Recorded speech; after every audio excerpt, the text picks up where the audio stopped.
buenos días con todos. Bienvenidos a nuestra clase de química para terceros, ¿sí? Ok, vamos a comenzar.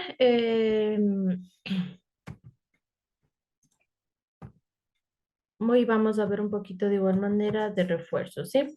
En cuanto a la isomería, la anterior semana acabamos de ver los compuestos oxigenados. Hoy vamos a empezar con esa parte de isomería, que existen varias isomerías. Aquí tenemos la isomería estructural o plana, en donde esta también se divide en isomería de cadena, de posición o de función. La isomería de cadena es propia de los compuestos que solo se diferencian en la colocación de los átomos en la cadena de los hidrocarburos, ¿sí? En cuanto a la isomería de posición, aparece cuando los isómeros se diferencian en la posición de grupo funcional, y en la isomería de función, por el contrario, esta isomería se produce cuando los isómeros se diferencian del grupo funcional. La isomería quiere decir que tienen la misma fórmula molecular. Por ejemplo, ahí tenemos el C5H12, tenemos la isomería de cadena, en donde estas se diferencian en la colocación de algunos átomos de la cadena. Este C5H12 puede ser un pentano o también puede ser un 2-metilbutano. En cuanto a la isomería de posición, este puede ser, aquí tenemos un C4H10O, puede ser un 1-butanol o puede ser un 2-butanol. Y en cuanto a la isomería de función, aquí tenemos que se diferencian por el grupo funcional. Tenemos aquí un C4H8O, en donde puede ser esta una butanona o puede ser un butanol.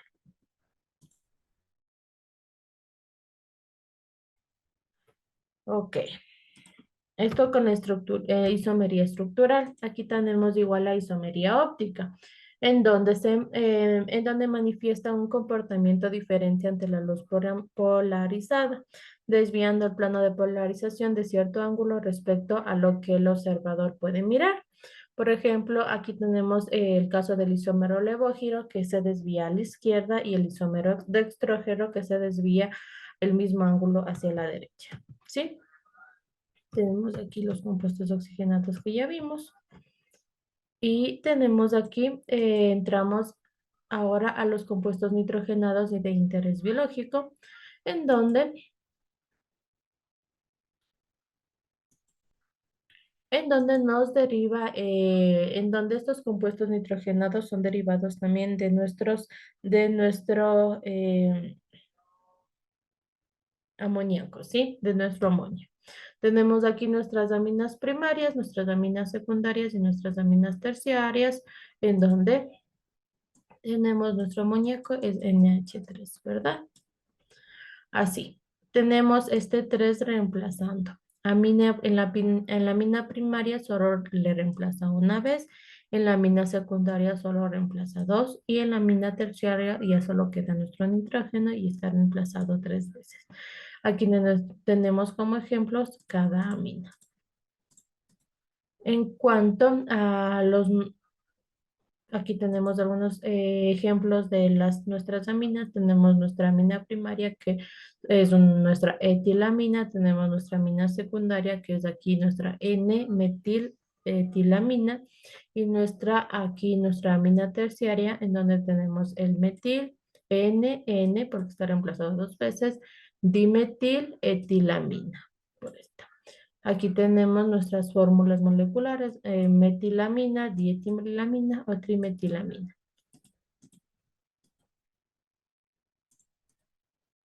En cuanto a las propiedades de mis aminas, tenemos que las aminas primarias y secundarias no forman puentes de hidrógeno tan fuertes como los alcoholes, por lo que los puntos de ebullición son intermedios entre los alcoholes y los hidrocarburos de parecida masa molecular. En cuanto a las aminas de baja masa molecular, son solubles en agua y la gran mayoría son solubles en ácidos debido a la formación de amónicas. En cuanto a la obtención, se obtienen de la reacción entre un derivado halogenado y un amoníaco. Según la proporción de la mezcla de reactivos, se obtiene tanto aminas primarias, secundarias o terciarias. Tenemos aquí nuestro hidrocarburo halogenado, Y tenemos aquí el amoníaco, ¿sí? Y de acuerdo a la proporción podemos tener diferentes tipos de aminas. En cuanto a las amidas, tenemos que son compuestos que se derivan de los grupos de los ácidos carboxílicos por sustitución de este grupo OH. Del carboxilo por un NH2, ¿sí? Se nombra reemplazando la terminación oico de mi ácido carboxílico por la terminación amida. Y en las amidas sustituidas debemos especificar los sustituyentes unidos al nitrógeno anteponiendo la letra N. Tenemos aquí entonces la metanamida, porque tenemos aquí esta la podemos ver por la sustitución de nuestros OH, ¿sí? Tenemos aquí nuestra benzamida y tenemos una N porque aquí está reemplazando, mire, este H está reemplazándose por otro radical por este de nuestro derivado de nuestro hidrocarburo. Y tenemos aquí N-metiletanamida. N-metiletanamida, ¿sí? Por los dos carbonos que tiene también mi cadena. En cuanto a las propiedades, las amidas primarias son sólidas en condiciones normales, sus moléculas están fuertemente asociadas por puentes de hidrógeno y las amidas son reactivas y se descomponen fácilmente al reaccionar con agua, regenerando el ácido de la procedencia y el amoníaco. Y en la obtención, las amidas pueden obtenerse a partir de un haluro de acilo por reacción del amoníaco, aminas primarias o secundarias. En cuanto a los nitrilos, en esta clase de compuestos está presente el grupo funcional ciano, que es este CN unido por los tres enlaces, unido a un grupo alquilo-areno, y se nombra sustituyendo la terminación oico del ácido carboxílico al igual número de carbonos por nitrilo. Por ejemplo, aquí tenemos un etano nitrilo. Aquí tenemos un 3-metilbutano nitrilo. 1, 2, 3-metilbutano nitrilo. Solo se reemplaza con nitrilo los grupos ciano. Los nitrilos se presentan normalmente en estado líquido, son sustancias insolubles al agua, la mayoría son moderadamente tóxicos. Algunas de las reacciones en las que participa el grupo nitrilo son la hidrólisis del medio acuoso ácido para dar ácidos carboxílicos y la reducción del grupo nitrilo con hidrógeno para dar aminas primarias. En cuanto a la obtención, los nitrilos se obtienen por acción del cianuro de sodio o de potasio que tenemos aquí y también calentando las amidas en presencia de deshidratante. Tenemos unos ejemplos. Ok, nos vamos ahora con los compuestos de interés biológico. ¿Cuáles son estos compuestos de interés biológico? Pues comenzamos con nuestros glúcidos, ¿sí? Los glúcidos son compuestos formados por carbono, hidrógeno y oxígeno. Y los más simples tienen por fórmula molecular esta de aquí. Esta CnH2ON, ¿sí? Por lo que se llaman también carbohidratos o hidratos de carbono, porque si ustedes pueden ver aquí es un agua y el carbono, por lo que se llaman carbohidratos o hidratos de carbono.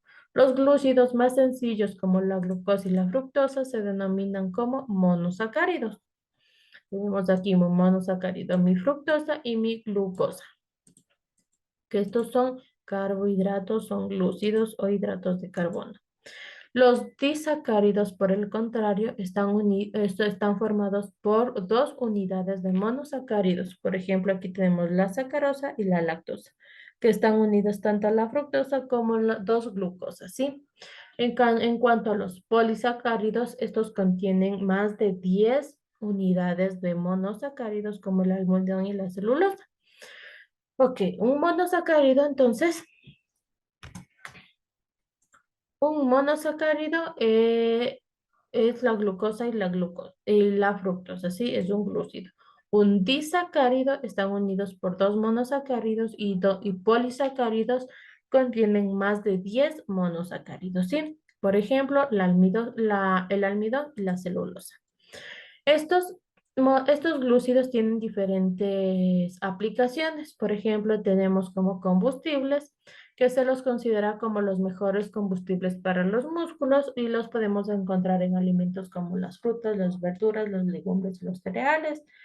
Tenemos también que funcionan como reserva energética, es decir, acumulan gran cantidad de energía de modo que permiten almacenar energía excedente para utilizarlos en momentos de necesidad. También son formadores de estructuras. Por ejemplo, tenemos la celulosa, la quitina, que es una estructura compleja y ellos dan esa estructura resistente al camarón y a la...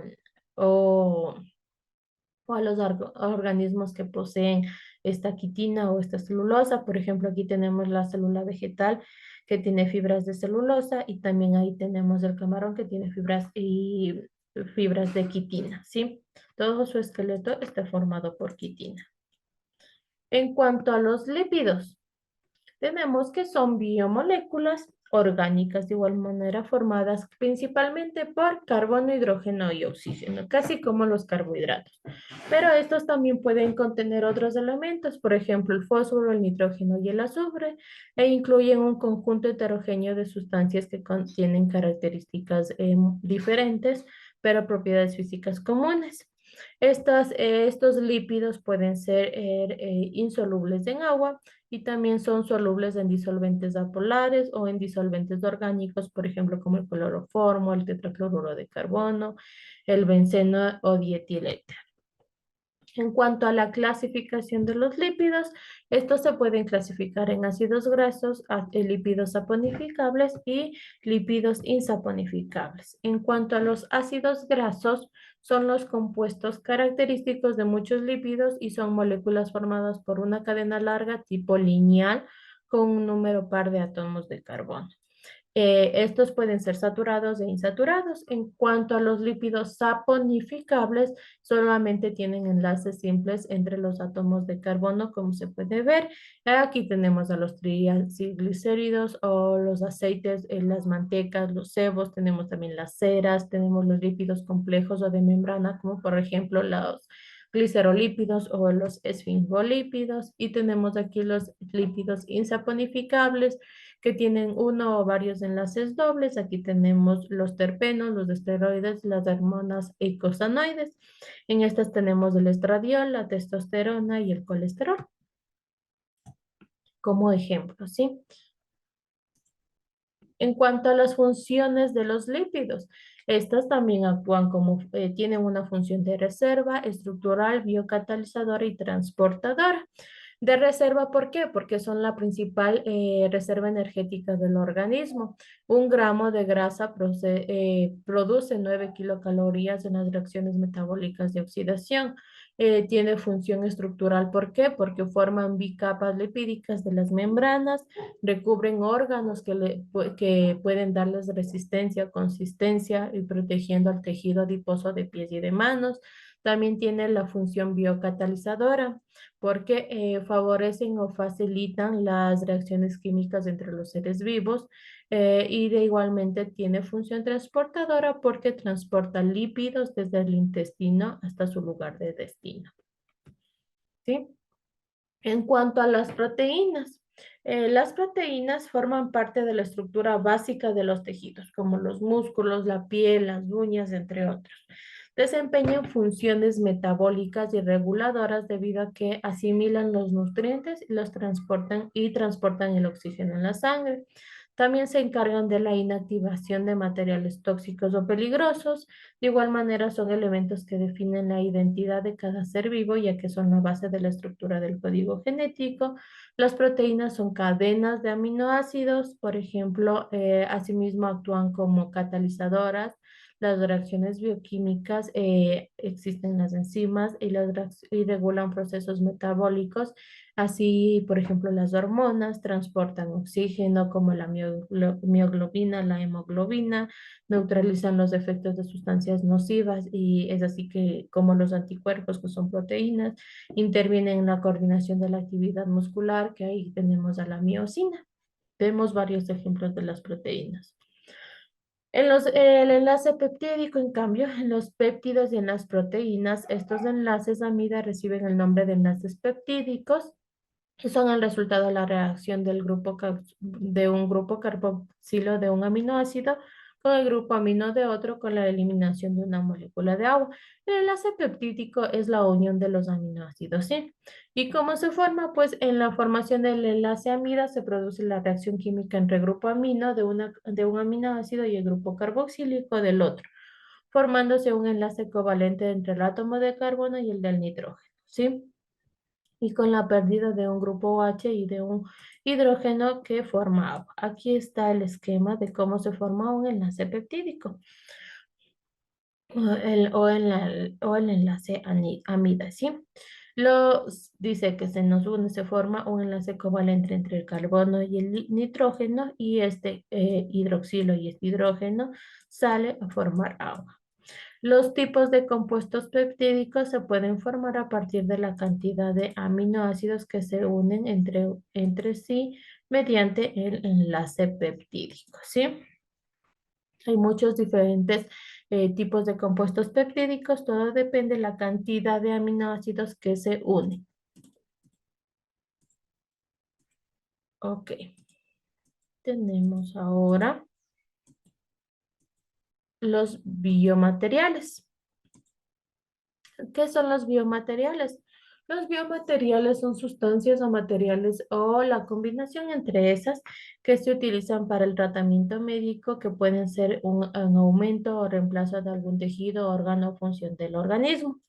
Los biomateriales pueden ser utilizados en diferentes ciencias, por ejemplo, en la medicina, la biología, en las ciencias de ingeniería, pero un biomaterial debe siempre pasar por ciertas pruebas para saber si hace daño o no a la persona, para conocer si es tóxico o no, para ver si produce alteraciones en el material genético y para ver también si es que es compatible con nuestro cuerpo.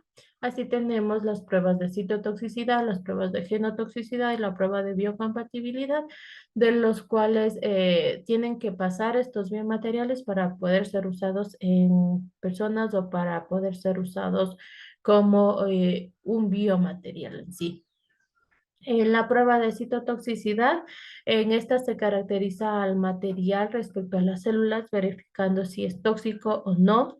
Y para ello se preparan cultivos celulares, uno que se conoce que es tóxico y el otro que no es. Y en el tercero se verá el biomaterial a analizar. En cuanto a a la prueba de genotoxicidad, y esta prueba determina si existe algún cambio en los genes de las células debido al biomaterial y la prueba de biocompatibilidad y estas pruebas se realizan en animales para observar si tienen efectos adversos ocasionados por el material en su interior. ¿Sí? Ok. En cuanto a la química del petróleo y su impacto ambiental, tenemos que hay energía renovable y energía no. Esto, déjenme ver. Ah, sí. Ok. En cuanto a la química del petróleo y su impacto ambiental, esta era una nueva unidad, prácticamente creo que fue la última unidad que vimos, el último tema. Tenemos lo que es energía renovable y energía no renovable. Tenemos que las energías no renovables existen una cantidad limitada en la naturaleza y las renovables existe una cantidad ilimitada en la naturaleza.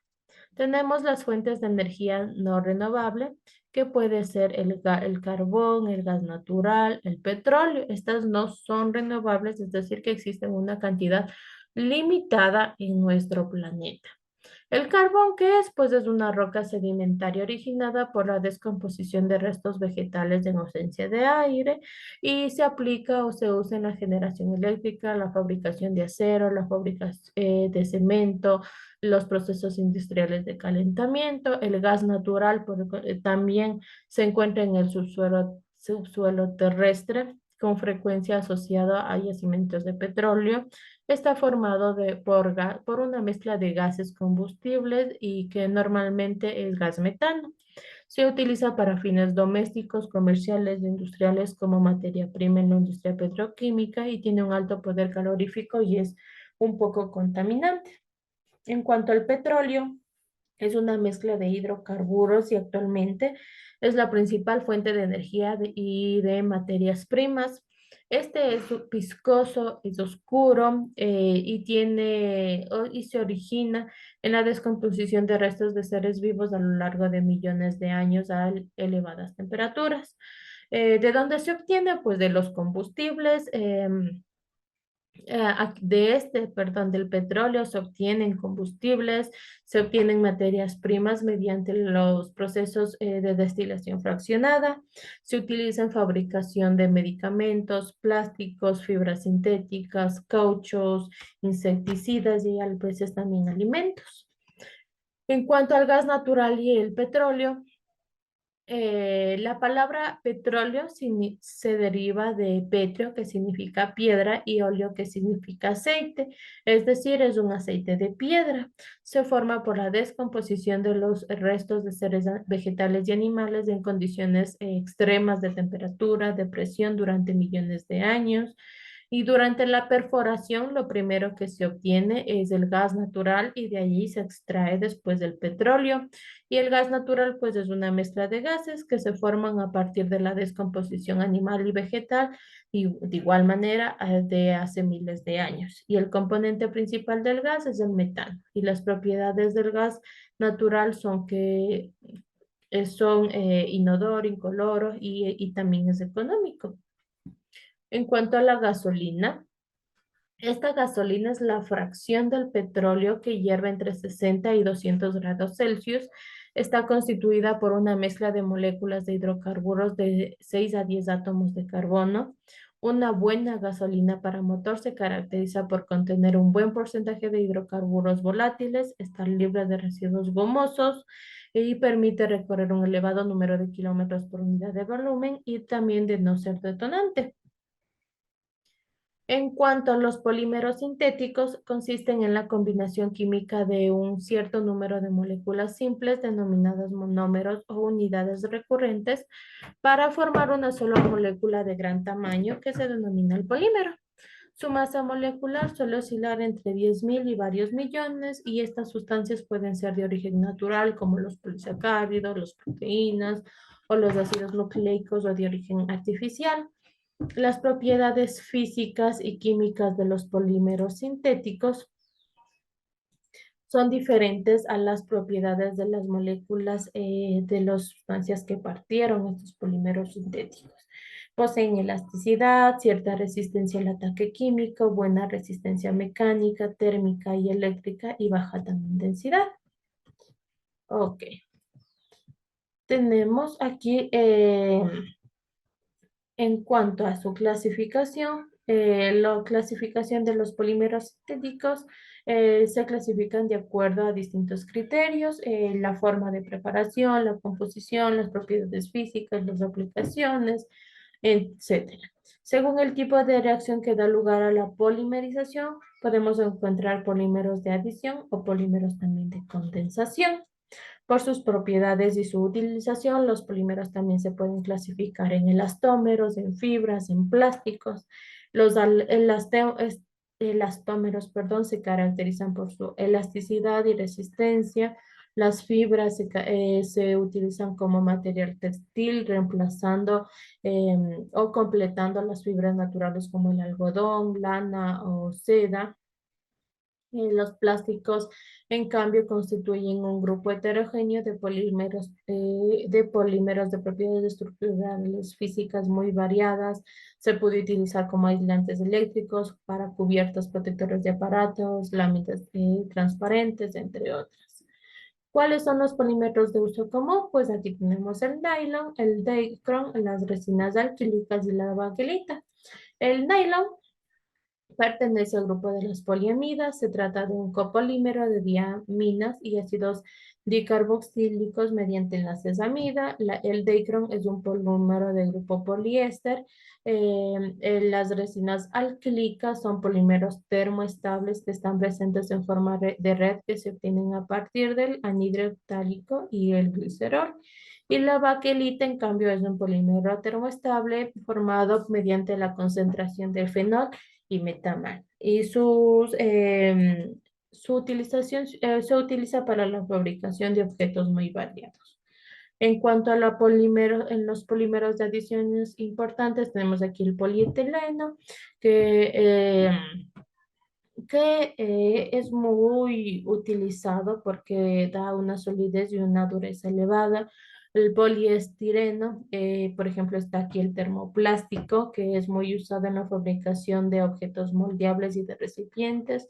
El cloruro de vinilo, cloruro de polivinilo, que aquí está el PVC, que es un material termoplástico muy duro, muy resistente, que se usa como aislante de cables, tuberías, cortinas, platos.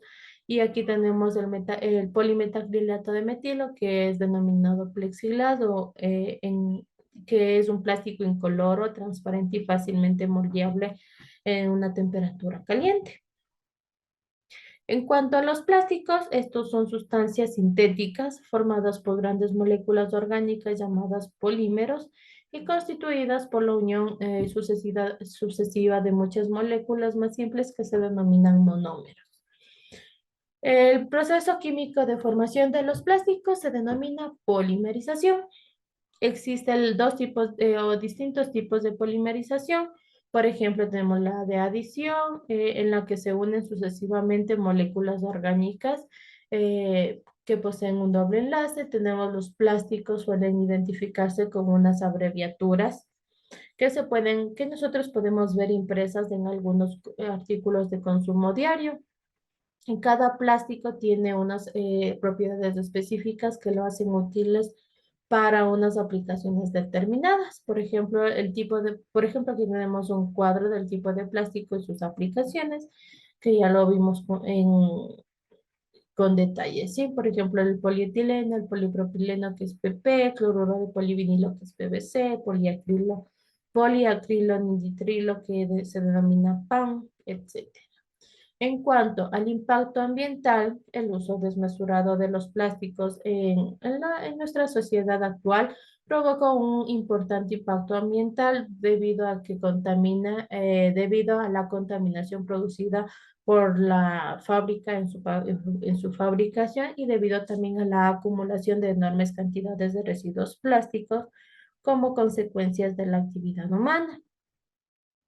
Siempre nosotros tenemos que tener en cuenta que el plástico no se degrada o no se consume, no vuelve a la tierra de manera muy rápida, siempre se demora muchísimos años hasta desintegrarse. Y en la actualidad el primer paso para el tratamiento de los residuos plásticos es la separación en contenedores específicos con objeto o para después proceder a la clasificación de estos plásticos. Nosotros siempre tenemos que tener conciencia, tener presente que los plásticos van a estar ahí. Una botella que nosotros hemos comprado, hemos consumido en lo que tiene en su interior y hemos botado, no sé, a un terreno, esa va a perdurar más que nosotros mismos aquí en esta tierra. ¿Sí? Ok. Como último punto, nosotros vimos el efecto invernadero. En donde nosotros sabemos que los llamados gases de invernadero están presentes en la atmósfera de manera natural y hacen que la temperatura sea la adecuada para que vivan los seres vivos. Pero el incremento del efecto invernadero tiene su origen en la emisión de la atmósfera en grandes cantidades de dióxido de carbono y de metano, que son producidas por combustiones domésticas e industriales. Estos gases están acumulándose en nuestra atmósfera y no permite que estos rayos del sol que llegan a nuestra atmósfera sí salgan. Es decir, estos rayos se quedan atrapados aquí adentro de la atmósfera con nosotros y por eso hace que se caliente nuestra temperatura. ¿Cuáles son algunas medidas que nos proponen aquí para reducir estos gases de efecto invernadero? pues es utilizar el transporte público, preferentemente un transporte que no sea contaminante, reducir las emisiones del tráfico y la industria utilizando tecnologías más limpias, eliminando las calderas de carbón, regulando correctamente las de gas y de petróleo, reduciendo las horas de funcionamiento de los calefactores y evitando la deforestación. ¿Sí? Tenemos aquí la síntesis orgánica, que esta consiste en la elaboración artificial en el laboratorio de moléculas orgánicas mediante procesos químicos. Tenemos que se divide que se clasifica dependiendo sus aplicaciones por la finalidad de la síntesis orgánica. Puede ser una síntesis orgánica aplicada o una básica. Por los tipos de síntesis orgánica puede ser una síntesis parcial o total. En cuanto a la fase de una investigación de síntesis orgánica, siempre para las síntesis orgánicas se basan o pueden ser o estas síntesis orgánicas, esos productos orgánicos que salen del laboratorio, pueden ser por casualidad o por planificación, que es fruto de la experiencia, y por casualidad, que esta hace que en ocasiones las moléculas generadas en una fase intermedia puedan tener propiedades desconocidas y que sean útiles para otros compuestos. Y la planificación, que es por el fruto de la experiencia de los investigadores. La industria química orgánica. La industria química orgánica abarca gran variedad de sus productos, desde abonos hasta perfumes. Esta industria química orgánica es una de las más grandes hoy en día. Pueden producir, perdón, millones, millones de toneladas de productos químicos que normalmente se utilizan. La extensa variedad de procesos de síntesis desarrollados para fabricar estructuras químicas, de igual manera, son avanzadas en esta industria química orgánica. Los productos obtenidos se pueden utilizar también como intermediarios para otros procesos industriales. Y la gran producción a gran escala de estos productos químicos tienen una alta demanda, y esto implica un importante volumen de venta, y la fabricación de estos constituye la llamada química fina.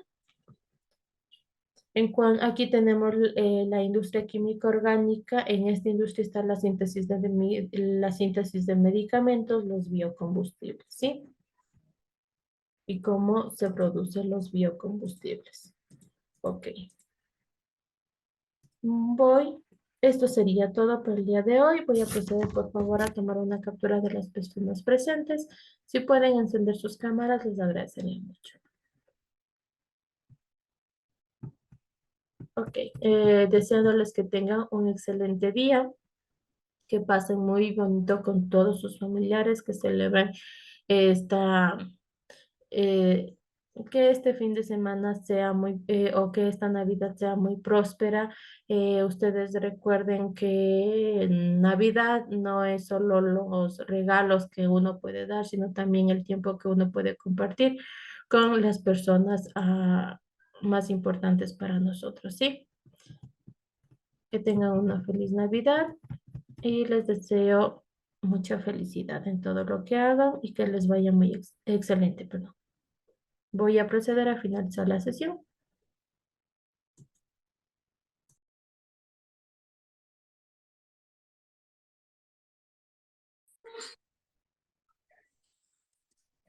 Buenos días, estimados estudiantes, bienvenidos a su clase de inglés semana 21. Nosotros en esta clase vamos a trabajar lo que es un refuerzo, el cual le permitirá a usted recordar conocimientos ya estudiados y por ende le ayudará muchísimo en su examen quimestral, que se lo va a realizar la siguiente semana. Perfecto. Entonces, rápidamente, nosotros revisamos en semanas anteriores sobre los comparativos y los superlativos. Perfecto.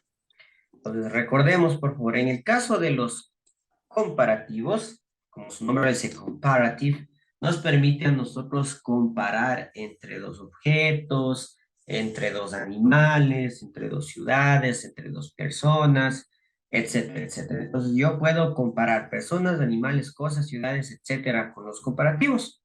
Tenemos aquí el ejemplo, ¿no? An elephant is bigger than a dog. Dice, un elefante es más grande que un perro. Y tenemos aquí la imagen, ¿no? Entonces yo estoy comparando en este caso el tamaño entre estos dos animales. Ahora, en el caso de los superlativos o superlatives, en este caso damos la característica más sobresaliente, ojo, la característica más sobresaliente de un grupo de personas, de animales, de cosas, de ciudades, de objetos, etcétera. Por ejemplo, el superlative trabaja de esta manera. The elephant is the biggest animal. Dice, el elefante es el animal más grande terrestre sobre la tierra. Bueno, sería para completar la idea. Entonces, este es el animal más grande, el animal terrestre más grande que existe sobre la tierra. Entonces, es la característica más destacable. Perfecto. Entonces, esto es lo que nosotros vamos a recordar el día de hoy. Recuerde también que esto va a estar en su examen trimestral. Entonces, revisará, estudiará, por favor, porque sí va a haber preguntas relacionadas a los comparativos y los superlativos. Ya, vamos a ver en este caso, ¿no? Dice comparative adjectives. Los comparative adjectives se utilizan para comparar una determinada característica o cualidad entre dos o más cosas, animales o personas. Como ya dije, aquí tenemos nosotros un búho y un ratón. Dice, the mouse is smaller than the owl. El ratón es más pequeño que el búho. Entonces yo puedo comparar. Ahora, ¿qué pasa con los superlative adjectives? Como ya mencioné, los superlative adjectives expresan el grado máximo de una característica o de un elemento con respecto a otros de su mismo grupo o condición. Nosotros aquí tenemos tres vehículos de Fórmula 1, ¿no? Tenemos the blue car, el carro azul, the red car, el carro rojo, the black car, el carro negro. Como hablo yo de superlativos, yo puedo decir que the fastest car is the blue one. Dice el carro o el coche más rápido es el azul. Entonces, quiere decir que de este grupo, el que se destaca más es este porque está en primer lugar. Muy bien, vamos a ver ahora sí las reglas. Recordemos las reglas, ¿no? Importante aquí, tenemos para transformar o para convertir un adjetivo en comparativo, simplemente le añado la terminación ER. Por ejemplo, de tall, taller. Sí, para los comparativos. De nice, nicer. Bueno, en este caso termina en E, solo le añado la R. Ya vamos a ver eso, ¿no?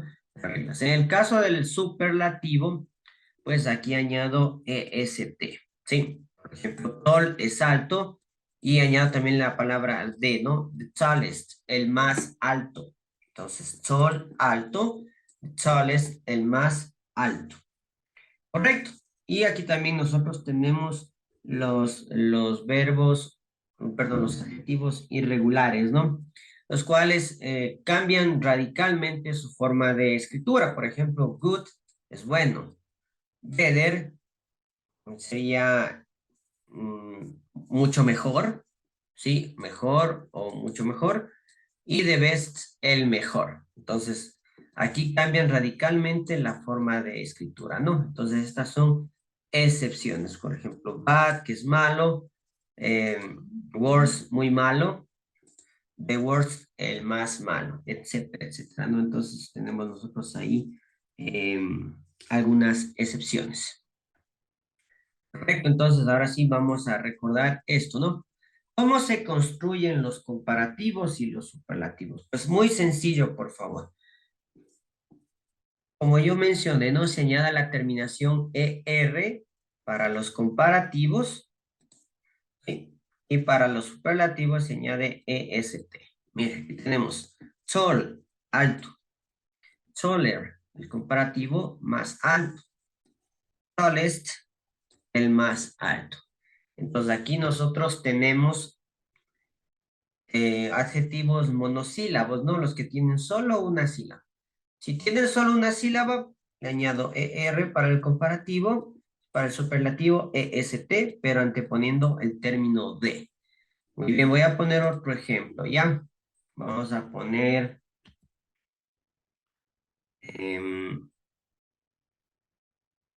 vamos a poner, a ver, vamos a ver la tablita de los ejemplos anteriores. Y short. Short. Muy bien. Short. Ya que es pequeño. Short. Ya que es monosílabo, tiene una sílaba, ¿no? En el caso del comparativo sería shorter. Short. Y añado ER. Comparativo. Para el superlativo de shortest. Shortest. Punto. El más pequeño. Bien, voy a escribir inclusive una oración para que de una vez quede entendido este temita, ¿no? Entonces yo puedo decir que, bueno, short dice aquí, que es pequeño. Voy a poner Peter is short. Peter is short. Punto. Pedro es pequeño. Ya ese es con el adjetivo, ¿no? Ahora, con el comparativo. Vamos a mover un poquito esta acá. Yo puedo decir que Peter is shorter than, es más pequeño que John. Punto. Pedro es más pequeño que John. Mira, ahí estoy comparando la estatura de dos personas. Ahora, the shortest, el más pequeño. Superlativo, ¿no? Puedo decir que Pedro is the shortest boy in his class. Punto. Pedro es el muchacho más pequeño de su clase. Entonces, mira, aquí ocupo ya los superlativos. Punto. Muy bien, miren, ahí está. Hemos trabajado con el adjetivo, con el comparativo y con el superlativo. Con adjetivos monosílabos que tienen una sílaba. Entonces, si tienen una sílaba, añado en el comparativo ER y en el superlativo EST. Muy bien, entonces ahora vamos a ver qué pasa, ¿no? Con este tipo de adjetivos que tienen, pues, dos sílabas en este caso, dos o más sílabas. Entonces, si tienen dos o más sílabas, pues es muy sencillo. Mire, por favor. Y tenemos, ¿no? Si es que el adjetivo termina en E, simplemente para el comparativo le añado R. Wide, por ejemplo, es ancho. Como termina en E, para el comparativo solo le añado la R. Wider, más ancho. Y el caso de los superlativos, igual, si termina en E, por ejemplo, wide, añado solo ST y antepongo la sílaba de widest, el más ancho. Entonces, estas reglas, por favor, recordar. Lo mismo aquí, si es que las palabras terminan en consonante, vocal, consonante, mire, consonante, vocal, consonante. Si es que termina el adjetivo en consonante, vocal o consonante, tengo que duplicar la última letra y añadir ER para el comparativo, ¿no? Entonces duplico la última letra y aumento ER. El caso de big es grande, bigger, el más grande. Y el comparativo igual, si es que termina en consonante, vocal, consonante, duplico la última letra y añado EST, el más grande. Correcto. Entonces, Voy a poner solo un ejemplo por el tiempo, porque el resto usted ya lo entendió en la partecita anterior, ¿no? Entonces voy a poner big, bueno, que es grande, ¿no? Puedo poner ahí, my dog is big. Y mi perro es grande, punto. Voy a comparar, bigger, ¿no?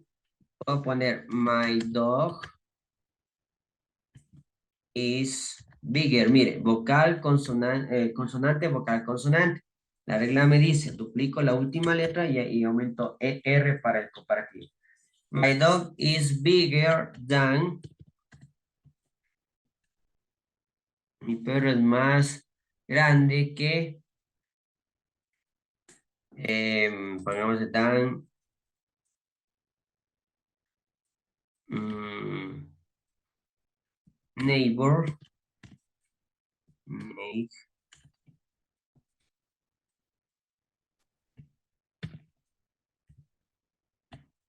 Ya, mi perro es más grande que el perro de mi vecino. Ya, mire, ahí está, estoy comparando, ¿no? Ahora vamos con los superlativos. Vamos a poner aquí. My dog y my dog is the biggest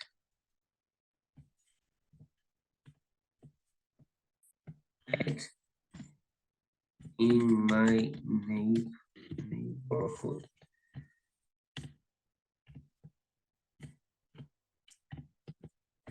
Punto. Mi perro es la mascota más grande de mi vecindario o de mi barrio. Entonces, mire, ahí ocupo. Yo dupliqué, mire, dupliqué con doble G porque termina, mire cómo inicia, ¿no? Consonante, vocal, consonante. Duplico la última letra y añado ESP. Entonces, recordemos, ¿no? Comparatives me permite comparar, superlatives dar la característica más sobresaliente de todo un grupo de animales, de cosas, de personas, etcétera, ¿no? Ahora, ¿qué sucede con los adjetivos que tienen más de dos sílabas? ¿Sí? Si es que yo tengo esta regla que me dice lo siguiente. Si mi adjetivo tiene más de dos sílabas o bisílabos en adelante, yo lo que puedo añadir es la palabra more para los comparativos, ¿sí? Mire, dos sílabas. Clever, que es inteligente o listo. Si tiene más de dos sílabas, pongo more y no le modifico nada al adjetivo, ¿sí? O también yo puedo, es la segunda regla, ponerle clever y aumentarle ER. Pero esto no es tan común, ¿sí? No es tan común en el inglés, pero vale hacer. Pero yo le recomiendo que si es de dos sílabas en adelante, simplemente póngale more en el comparativo y no modifique el adjetivo. En el caso del superlativo, pues lo mismo, ¿no? Anteponga las palabras the most y no modifique el adjetivo. Ahora, si usted quiere poner clever y aumentarle EST, también vale, pero igual no es tan común. Entonces, yo le sugiero el the most clever, para el superlativo o more clever.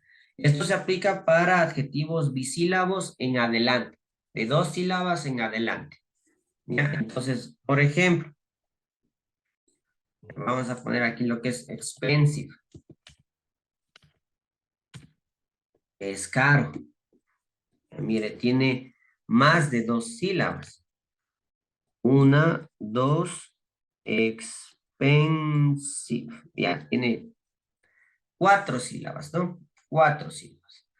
Entonces, si tiene más de cuatro sílabas, o más de dos sílabas, perdón, solo le pongo para el comparativo, more expensive. Y no modifico el adjetivo. Para el superlativo, the most expensive.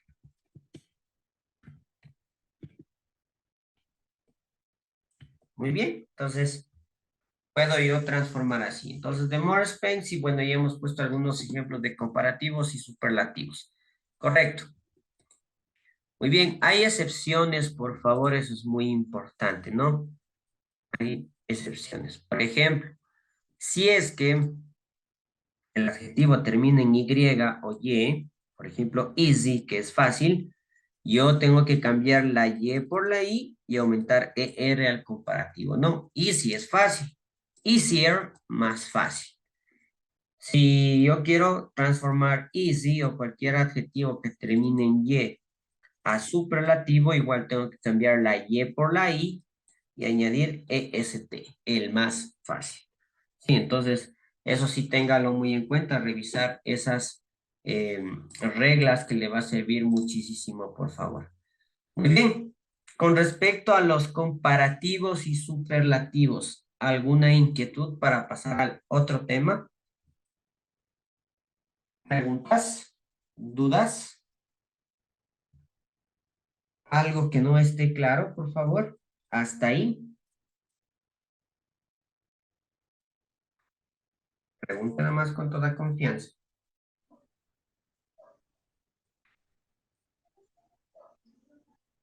No, ¿No? Listen, gracias. Ya, listo. Muchas gracias. Entonces, pasemos al siguiente tema. Entonces, revisar, ¿no? Recuerden, en su examen trimestral va a estar los comparativos y superlativos, ¿no? Ahora, esto creo que también va a ser muy importante recordarlo, por favor. Sobre todo, ¿qué son los sustantivos contables y los sustantivos no contables? Entonces, esto igual, yo sé que tal vez existe confusión, entonces, por ende, vamos a trabajar con esta clase de refuerzo. Ya, primero, vamos con los sustantivos contables.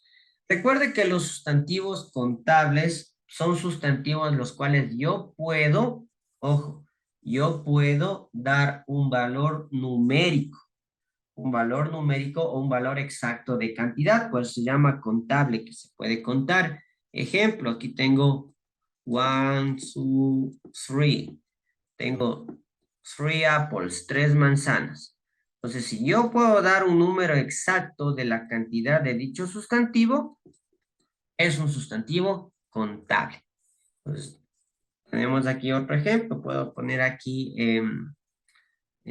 árboles, ¿sí? Y así tal vez en un parque que no es tan extenso el, el espacio, yo puedo ir contando todos los árboles, pero si es que yo ya me dirijo a una selva o a un bosque donde la extensión de terreno es grandísima, pues ahí sí ya no podría contar la cantidad exacta de árboles, pero si yo puedo en un parquecito pequeñito contar los árboles, sí lo puedo hacer.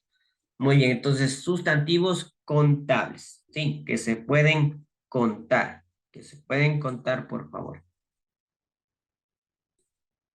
Ya, aquí nosotros tenemos un ejemplo. Dice, nosotros usamos en este caso eh, as many, bueno, nosotros utilizamos, perdón, many, o podemos utilizar few, que es poco, many es muchos, few poco, para sustantivos contables. Entonces, yo puedo utilizar many y few para sustantivos contables dependiendo del contexto. Mire, por ejemplo, aquí dice, they have as many children as we do. Dice, ellos tienen muchos niños como nosotros, dice. Ellos tienen muchos niños como nosotros, dice.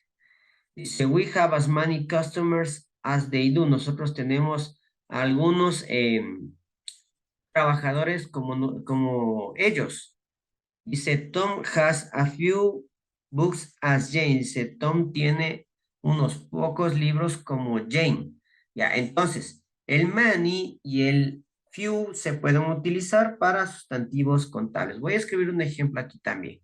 Vamos a poner aquí. Ya, pongamos aquí. Loren has as many pets as I do. Miren, Loren tiene muchas mascotas como yo, entonces yo me puedo comparar. Many significa muchas, few significa poco. Entonces, recuerde, el many y el few se puede utilizar, por favor, para sustantivos contables. No se olvide. ¿Qué sucede con los sustantivos no contables? En el caso de los sustantivos no contables, yo para expresar mucho en los sustantivos no contables voy a ocupar much y para expresar poco voy a ocupar little. Ahora, ¿qué son los sustantivos no contables? Los sustantivos no contables son aquellos sustantivos que yo no puedo dar un valor numérico exacto de su cantidad. Por ejemplo, si yo hablo de un dolor de muelas, ¿ya? Today, un dolor de muelas. ¿Ya? Por ejemplo, yo puedo decir que me duele mucho o me duele bastante la muela, pero yo no puedo determinar con una unidad, con una cantidad, cuánto me duele. Entonces, si yo no puedo expresar en cantidades un sustantivo contable, el dolor de muela, el dolor de cabeza, la paciencia, el éxito tampoco no se puede medir con un valor numérico, el agua de la misma manera. Si yo solo digo water, agua, ¿sí? Yo no puedo contarlo con un valor numérico, a excepción de que yo añada tal vez a bottle of water, una botella de agua, pero ahí ya le añadí un plus para para poder contar. Pero solita el agua no se puede hacer. Lo mismo es el tea, el café. Ya, el té, perdón, no se puede contar. Pero si yo digo the box of tea, cajas de té, ahí es diferente. Pero solo tea no puedo expresarlo con un valor numérico. Ya, por ejemplo, entonces, para los sustantivos no contables, much significa mucho, little poco. Por ejemplo, aquí tenemos algunos ejemplos. Dice, Jim has a little patience as Sam. Dice, Jim tiene un poco de paciencia como Sam. Mire, poco de paciencia. Como dije, la paciencia no se puede medir. Dice otro, mire. He had as much success as his brother has. Dice, él tiene mucho éxito, tiene más éxito que su hermano. Mira, eso nos dice que él tiene más éxito que su hermano. El éxito no lo puedo medir con cantidad, con un valor numérico, ¿no? Dice, they got as little water as we have. Nosotros tenemos un poco de agua como ellos. Mire, un poco de agua. ¿Sí? Voy a poner un ejemplo aquí con el today. Voy a poner, I have as little toothache.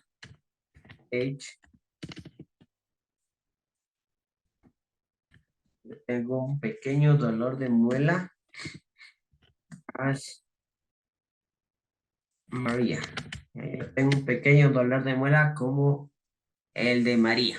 ¿Ya? Entonces, mira, ahí yo estoy expresando lo que es, se puede decir mucho o poco, pero con los sustantivos no contables. Pues recuerden, no, los no contables son aquellos que no se pueden expresar su totalidad o su cantidad con un valor numérico. Muy bien. Mira, aquí tenemos inclusive más ejemplos, ¿no? El few, el little, que ambos significan poco, pero se utilizan en diferente forma, ¿no? Por ejemplo, el few y el a few, que significa poco, se utiliza para los sustantivos no contables, ¿sí? No contables. Entonces, por ejemplo, aquí tenemos esta oración que dice, he has few good friends. Él tiene pocos buenos amigos. Entonces significa poco. Y buenos amigos obviamente sí se pueden contar. Un mejor amigo, dos mejores amigos, tres mejores amigos, etc. El few pues significa algunos, igual sustantivo contable, ¿no? Para sustantivo contable. Dice, I have a few days off next month. Dice, yo tengo pocos días de descanso el siguiente mes. O él tiene algunos o pocos amigos que él ayudaría. Entonces, el few y el a few, pues obviamente se utilizan para sustantivos no contables. El caso del Lidl se ocupa para sustantivos no contables. Nos dice aquí, there was little time to finish. Dice, había poco tiempo para finalizarlo. El tiempo no lo puedo yo contar, salvo que yo ya exprese una unidad de tiempo, una hora, un minuto, 2 minutos, 3 minutos, un segundo, etc. Pero así, solo time, solo tiempo, pues no se lo puede contar. Ahora, a little también significa algunos o una cantidad pequeña, pero se lo utiliza con sustantivos no contables a sí mismo. Mire lo que tenemos aquí. Dice, I have a little milk you can use. Yo tengo un poquito o algo de leche que puedes usar, tal vez para alguna receta. Entonces, recuerde, por favor, el few y el a few, sustantivo contable. Few, poco, a few, un poco o algunos. Little, poco o un poco, a little, algunos. Ambos para sustantivos no contables. Para sustantivos no contables. Muy bien. Y lo contrario de poco, pues es mucho o bastante, ¿no? En el caso de much o much, que significa mucho, se utiliza para sustantivos no contables. Dice, I don't have much time. Yo no tengo mucho tiempo. ¿Ok? En el caso del money, se utiliza para sustantivos contables en el plural. Por ejemplo, dice, there aren't many chairs in the room. No habían muchas sillas en la habitación. ¿Sí? Las sillas yo las puedo contar. Y en el caso del a lot of, o a lot of, que significa mucho, se lo puede utilizar tanto para los contables y los sustantivos no contables. Por ejemplo, I need a lot of coffee. Yo necesito mucho café. Café, sustantivo no contable. She has a lot of friends. Ella tiene muchos amigos. Sus amigos, sustantivo contable. Un amigo, dos amigos, tres amigos, etc.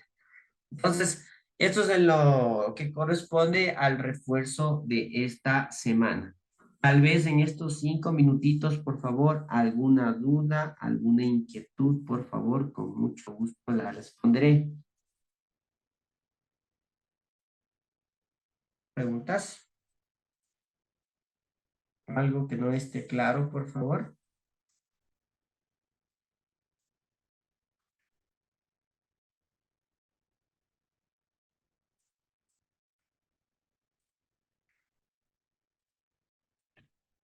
¿Preguntas? ¿Algo tal vez que no esté claro, por favor? No, listen. ¿Ya? Muy bien, entonces. La próxima semana, estimados estudiantes, tienen ustedes ya su examen trimestral, ¿no? La semana anterior nosotros también sí revisamos o realizamos un pequeño refuerzo. Revisará los temas del refuerzo anterior, el del refuerzo del día de hoy. Hemos revisado 4 temas de 4 semanas prácticamente, ¿no? Entonces, revisar también el módulo, lo correspondiente al segundo trimestre, para que su examen, pues obviamente, le vaya de lo mejor. Entonces, como ya aquí ya no nos hemos de ver hasta la próxima semana, pues quiero extenderles una feliz Navidad y que puedan ustedes cumplir todos sus objetivos, metas en el próximo año 2023. Disfrute, por favor, con su familia de esta fecha especial. Es un tiempo para compartir, para reflexionar, para perdonar. Entonces, la fecha, como es la Navidad, pues es una fecha de paz y de tranquilidad. Dejar de lado un poco el materialismo y enfocarnos en las verdaderas cosas, que es compartir junto a nuestra familia. Muchas gracias. Por favor, vamos a encender las cámaras para realizar la evidencia de la asistencia, por favor.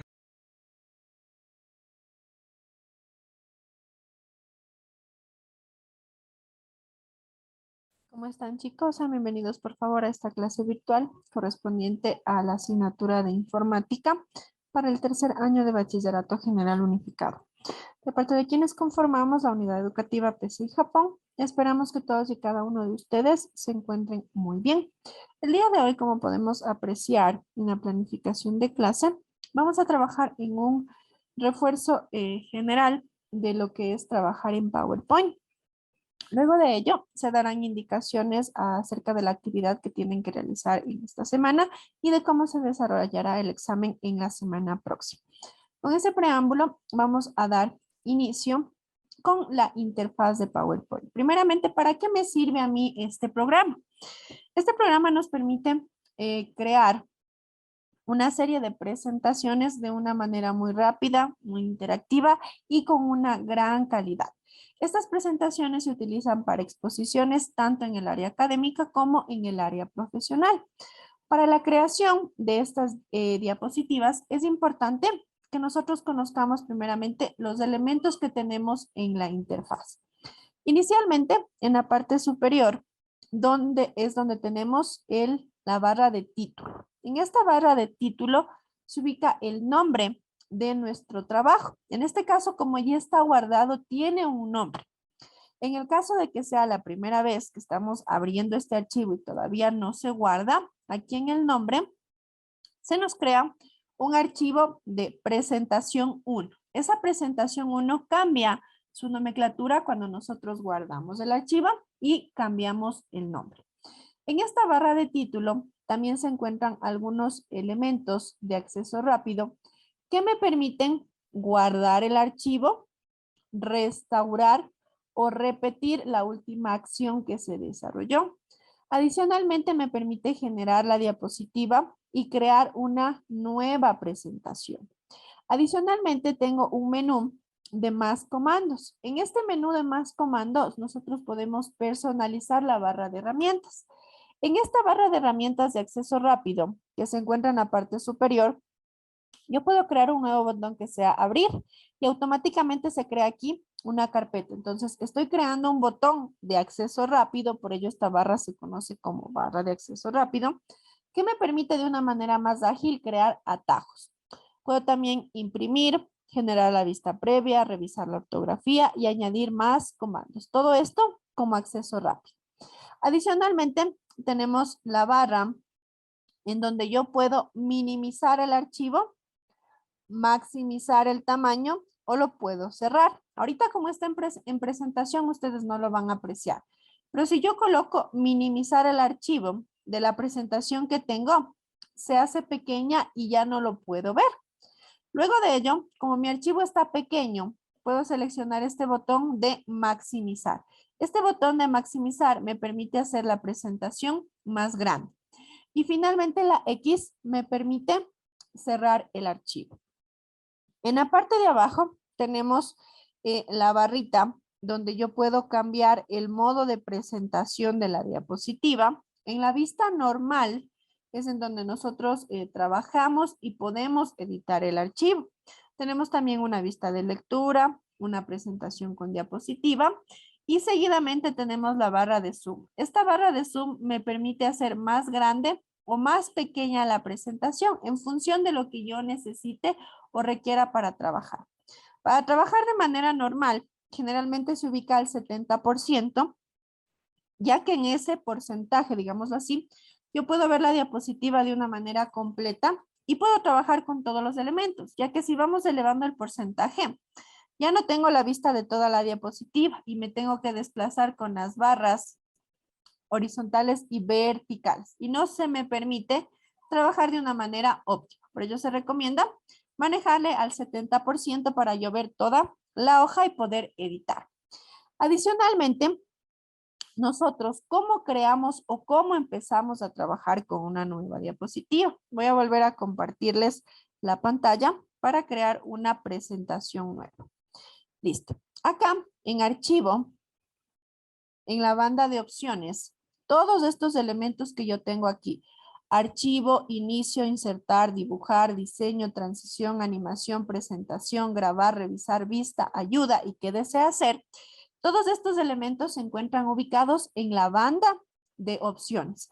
Ojo aquí, cabe recalcar que dicha banda de opciones suele cambiar en dependencia de la versión que yo tenga. Por ejemplo, yo tengo el el Office 7, el Office 10, el Office 20, va a cambiar, es decir, que aumentan o disminuyen las opciones que nosotros tenemos. Pero de manera general, la parte básica de archivo, insertar, diseño, transición, animación, presentación, se mantienen en todas las versiones del Office.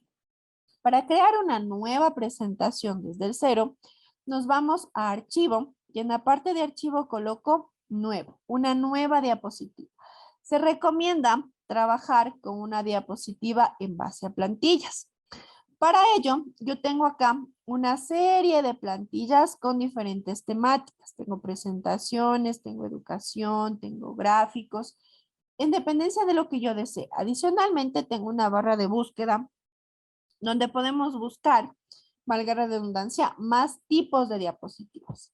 Si yo selecciono un tipo de plantilla, ¿cómo debemos proceder? Selecciono la plantilla, damos clic en crear y se va a cargar la plantilla que hemos seleccionado, ¿sí? Como veo, todas las hojas tienen el mismo formato. ¿Por qué sucede eso? Porque es una plantilla, es decir, ya está predefinida la hoja para que yo vaya a llenar. Si yo no quiero trabajar con una plantilla, es decir, si yo quiero crear mi propio diseño, tenemos que trabajar en la banda de opciones con la pestañita de vista. En vista existe un patrón de diapositivas, patrón de documentos y patrón de notas. Nos vamos al patrón de diapositivas y en este patrón de diapositivas yo puedo ir cambiando el color, puedo ir modificando aquí el tipo de letra y voy creando mi propia plantilla. Pero ojo que cuando nosotros trabajamos aquí en vista con el patrón de las diapositivas es porque nosotros estamos creando nuestra propia plantilla. Si yo ya selecciono una plantilla previamente como la teníamos acá, no hace falta ir al patrón de diapositivas porque ya tengo un prediseño, es decir, ya no tengo que hacer nada más. Simplemente trabajar ya con el esquema que tenemos. ¿De acuerdo? En esta vista o en este patrón se pueden agregar una serie de elementos que ya depende de lo que usted necesite o de cómo vaya a trabajar. Listo. Una vez que ya tenemos la diapositiva, yo me fijo acá que en la barra de título, su nombre se muestra únicamente como presentación 1. ¿Por qué sucedía eso? Porque aún no la hemos guardado. ¿Cuándo cambia este nombre? Cuando nosotros guardamos. ¿Cómo podemos guardar esta diapositiva? Para guardar la diapositiva, nos vamos hacia archivo. Cuando guardamos por primera vez, siempre tenemos que irnos a archivo. Me voy a archivo, selecciono en guardar y aquí voy a ver en qué carpeta yo requiero guardar. Selecciono aquí, por ejemplo, la carpeta que tengo yo como semana 20 y coloco el nombre. Aquí me sale por defecto reflexión acerca del aprendizaje, que es el nombre de la plantilla. Si no me gusta ese nombre, coloco el nombre que yo deseo. Aquí en este punto cabe mencionar que nosotros tenemos diferentes extensiones para guardar la diapositiva. ¿Qué me permiten hacer estas extensiones? Me permiten guardarle como un PDF, habilitarle para macros, guardarlo en formato video y varios elementos. ¿Qué elementos tratamos en clase? El guardado en PDF y el guardado en video. ¿Qué características tienen estos tipos de guardar archivo? Que ya no me permite editar mi presentación, es decir, ya se guardó y se quedó como tal ese PDF o ese video. Yo ya no lo puedo editar. Únicamente yo puedo seguir editando este archivo cuando está en tipo presentación de PowerPoint. Una vez que nosotros le guardemos, vamos a observar que en la barra del título automáticamente se cambia el nombre y ya no tengo presentación 1, sino ejemplo 1 porque es el nombre que yo coloqué. ¿De acuerdo? Una vez que ya hemos guardado la diapositiva, cuando yo realizo algún cambio, por ejemplo, me dice aquí nombre del curso, vamos a colocar tercero BGU. Cuando yo realizo algún cambio, basta dar clic en este botoncito de guardar. Al dar clic en ese botón, automáticamente se guardan ya los cambios que hice. Ojo que aquí ya estamos guardando únicamente cambios. Cuando yo quiero guardar una diapositiva desde cero, tenemos que irnos a archivo y seleccionar la carpeta predefinida en la cual nosotros queremos que se vaya a guardar ya de manera permanente. En la banda de opciones, sección inicio, nosotros tenemos nueva diapositiva. En esta nueva diapositiva tenemos ciertas propiedades, como son el diseño, restablecer y sección. Esta sección en versiones anteriores se presenta como eliminar. ¿Qué me permite ese eliminar? Que yo suprima la diapositiva, es decir, que se vaya, se recorra o se elimine. Adicionalmente, para el manejo de lo que es la interfaz de PowerPoint, nosotros lo podemos hacer mediante el mouse o mediante comandos del teclado. Mediante el mouse cuando efectivamente usted tiene el ratón conectado y puede manejar. Si por A o B no dispone de ese elemento, podemos trabajar mediante comandos del teclado. Para trabajar con ese comando del teclado, en el teclado vamos a buscar la tecla denominada como ALT. ¿Sí? Se suele ubicar en la parte inferior junto a la tecla del espacio. Al presionar ALT, observo como aquí, ahí, ALT, observo cómo aparecen unos recuadritos negros con números, 1, 2, 3, 4, 5, 6 y con letras, A, O, B, J, S, T, L, etc. Esas letras me permiten acceder, es decir, si yo quiero ir, por ejemplo, a insertar, presiono la letra B y automáticamente se intercambia este menú de insertar. En insertar yo puedo crear una nueva diapositiva, puedo hacer una captura, puedo crear varios elementos. Si yo quiero crear una nueva diapositiva, me dice aquí que presione la letra P. Entonces presiono la letra P y sale una gran cantidad de diapositivas que yo puedo desplazarme mediante las flechas que tengo en el teclado. Este modo comando teclado me permite trabajar solo con el teclado. Es decir, si por A o B yo me quedo sin mouse, con ese teclado yo puedo trabajar en todas las diapositivas. ¿Ya? Cuando nosotros ya seleccionamos una diapositiva con la cual yo quiero trabajar, en esta diapositiva podemos insertar una gran cantidad de objetos. ¿Qué objetos podríamos insertar? Yo puedo insertar tablas en donde me pide ingresar el número de filas y de columnas. ¿Cuáles son las columnas? Las que se ven verticalmente. ¿Cuáles son las filas? Aquellas que se trabajan de manera horizontal. Aquí en este ejemplo me dice que voy a insertar una tabla con 5 columnas y 2 filas. Si yo deseo este valor, lo puedo editar, ¿sí? En dependencia de lo que yo necesite. Siempre se trabaja en función de lo que usted requiera. Damos clic en aceptar y automáticamente ya tengo una tabla. Y verifico. Tengo 1, 2, 3, 4 y 5 columnas. Y efectivamente tengo 1, 2 y 3 filas. Esta tabla se la pueden modificar en cuanto a diseño.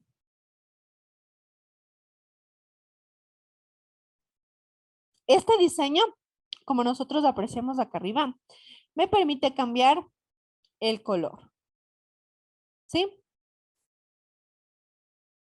Selecciono la diapositiva que más se apegue al trabajo que yo estoy realizando y de esa manera yo puedo trabajar. Este como primer elemento, que eran las tablas. Segundo elemento que tenemos son los gráficos. En los gráficos tenemos una gran variedad de gráficos, tales como son gráficos de columnas, de líneas, circulares, barras, áreas, dispersión, mapas, cotizaciones, superficies, radiales, rectángulos, proyección solar, histograma, cajas, bigotes, cascadas, embudos, combinados. Todos estos gráficos, como yo veo, es una gran variedad. ¿Y por qué es así? Porque se había mencionado que las diapositivas se pueden utilizar tanto en el área académica como en el área profesional. En el área profesional, directamente aplicado a lo que es la estadística, se pueden aplicar una gran cantidad de gráficas. Un tipo de gráfico que vamos a ver, por ejemplo, es la gráfica circular, que a mí me permite establecer porcentajes. Entonces, yo selecciono el tipo de gráfica con el que quiero trabajar. Aquí tengo varias presentaciones de la gráfica. Y al dar clic en aceptar, automáticamente la gráfica toma el lugar del cuadro de texto inicial que estaba en la diapositiva.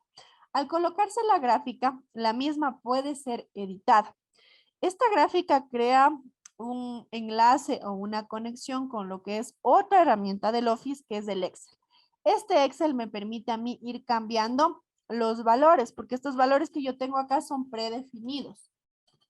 Y estos valores se pueden cambiar en función de lo que yo necesite para exponer o dar a conocer. ¿De acuerdo?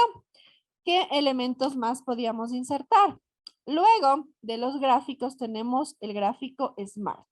El gráfico Smart me permite crear como mapas conceptuales, pirámides, matrices de una manera interactiva.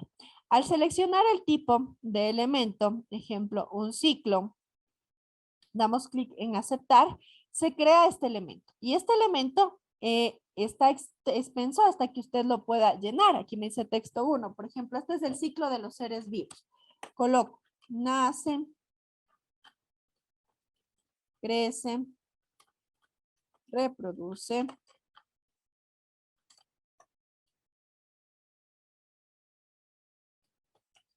envejece y muere. Entonces, ¿para qué me sirve? Gráficamente, el nace, crece, reproduce, muere, yo lo puedo poner en un texto, pero al colocarlo ya en un gráfico Smart, mi presentación se hace más interactiva, más animada, menos aburrida, lo cual llama la atención a mi público y por ende le van a prestar mayor atención. Luego de los gráficos Smart, podemos insertar imágenes. Estas imágenes están alojadas en su dispositivo, en su ordenador, es decir, que usted debe tener la gráfica descargada y guardada en la computadora. Me permite a mí aquí buscar y yo selecciono dónde tengo guardada esta imagen. Entonces, selecciono la imagen que yo buscaba, doy clic en insertar y automáticamente se coloca en lugar del cuadro de texto inicial que teníamos. Luego de los gráficos o imágenes del computador, tenemos imágenes en línea. Estas imágenes en línea, usted las va a poder usar siempre y cuando tenga conexión a Internet. Si no tenemos conexión a Internet, no podemos acceder a estas imágenes porque están enlazadas directamente a Google desde Bing. Nosotros acá tenemos una serie de clasificaciones que ya vienen predefinidas. Si ninguna de estas clasificaciones a mí me sirve, aquí me dice buscar. Entonces, yo ingreso el elemento que necesito buscar y la velocidad de carga de las imágenes va a depender de la velocidad que usted maneje en el Internet. Aparece una gran cantidad de imágenes, selecciono la que más va con mi presentación y se inserta. Aquí se empieza a descargar la imagen. Nuevamente repito ahí, depende de la velocidad del Internet que usted esté manejando o de todos los recursos que tenga activos. Por ejemplo, aquí yo tengo ahorita aquí activo el Zoom, el Google Drive para subir las sesiones y tengo adicionalmente esta conexión. Entonces, por ende, ¿qué pasa? Se hace lenta la conexión y va a demorar más en cargar. Luego de ello, tenemos la inserción de videos. Estos videos también me permiten a mí ver o buscar videos que ya tengo alojados en mi computador. Como están alojados en el computador o en su dispositivo, debemos buscar, selecciona el video, inserta y tarda un cierto tiempo en cargarse en dependencia de lo que pese el video. Si damos clic en reproducir, veo que el video se reproduce de una manera normal. Finalmente, luego de la inserción de videos, el último objeto que se permite insertar es un icono. ¿Qué es un icono? Son similares a las imágenes, pero de manera un poquito más sencilla. Por ejemplo, si yo estoy hablando o haciendo una exposición sobre personas que no ven, entonces tengo aquí un ojito tachado. Entonces, selecciono, inserto y automáticamente se coloca la imagen en mi diapositiva. ¿Qué diferencia tiene el icono con la imagen? Que aquí, como vemos, el icono no tiene fondo, ¿sí? Si yo lo desplazo, no tiene fondo. En cambio, una imagen sí tiene un fondo, que suele ser a veces de color blanco o negro, y lo cual interfiere con la presentación. Listo, chicos. Una vez que nosotros tengamos ya todos los cambios que hemos realizado en la diapositiva, podemos agregarle una transición que me permite a mí ver el cambio que va a tener entre una hoja y otra. O a su vez, podemos insertar animaciones, que es la manera en la cual va a presentarse cada elemento que yo tengo en la diapositiva. ¿Cómo evidencio todos estos cambios? Cuando yo efectúo la presentación, en el botón de vista, presentación con diapositivas, que se encuentra en la parte de abajo, junto al zoom. Aquí, al ir presentando, veo el cambio que se ha colocado y los desplazamientos o animaciones, ¿de acuerdo? Listo, chicos. De manera general, se ha realizado un refuerzo más técnico, es decir, cuáles son los iconos, cuáles son las barras, cuáles son las bandas de opciones, cómo insertar diapositivas, cómo trabajar con plantillas y demás elementos. En base a todo lo que hemos revisado el día de hoy, vamos a proceder a explicar en qué consiste la actividad de esta semana. La actividad de esta semana, como nosotros podemos apreciar aquí en pantalla, regálenme un segundito.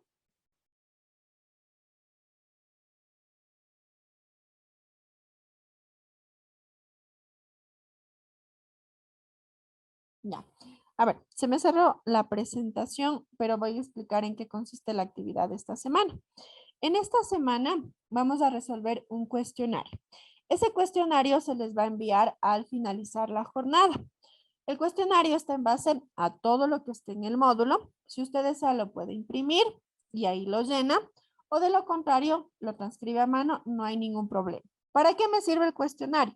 Para el desarrollo de mi examen final. Ese examen final lo vamos a rendir la próxima semana. Las mismas preguntas del cuestionario se tomarán en el examen. ¿De acuerdo, chicos? Con ese preámbulo, usted en esta semana resuelve el cuestionario, lo envía a Bienestar Estudiantil. Si durante la semana en alguna pregunta del cuestionario tiene alguna inquietud, me escribe por favor para poderle ayudar y solventar de esa manera. Listo, chicos. Ahora sí, quienes estén en posibilidad de hacerlo, me ayudan habilitando las cámaras para registrar la asistencia y posteriormente respondemos cualquier pregunta, duda o inquietud. Muchísimas gracias. Le tengo a Jessica. Y también está... Listo, chicos. Viviana. ¿Alguna pregunta o inquietud, chicos?